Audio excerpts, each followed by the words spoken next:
Обострение русско-кабардинских отношений произошло из-за строительства в Малой Кабарде крепости Моздок в 1763 году. Кабардинские князья на протяжении 10 лет настойчиво добивались ликвидации этого укрепления мирными путями. Но имперские власти более не считались с их заслугами.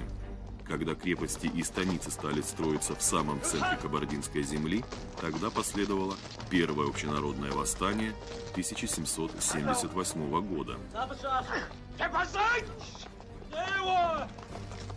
Оно было подавлено генералом Якоби, наложившим на Кабарду огромную контрибуцию, еще более разорившую народ.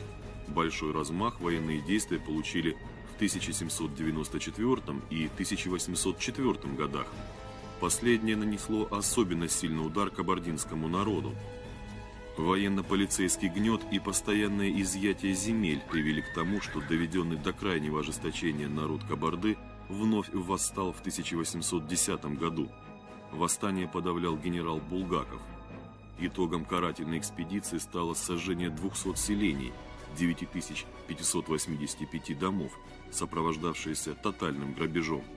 Эти действия Булгакова получили негативную оценку из Петербурга.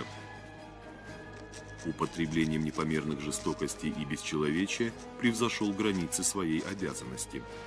В 1822 году на восставшую в последний раз Кабарду обрушился Ермолов. Ослабленная эпидемиями чумы и уходом значительной части населения в Чечню и в Западную Черкесию, героическая Кабарда была окончательно сломлена свирепостью царского сатрапа.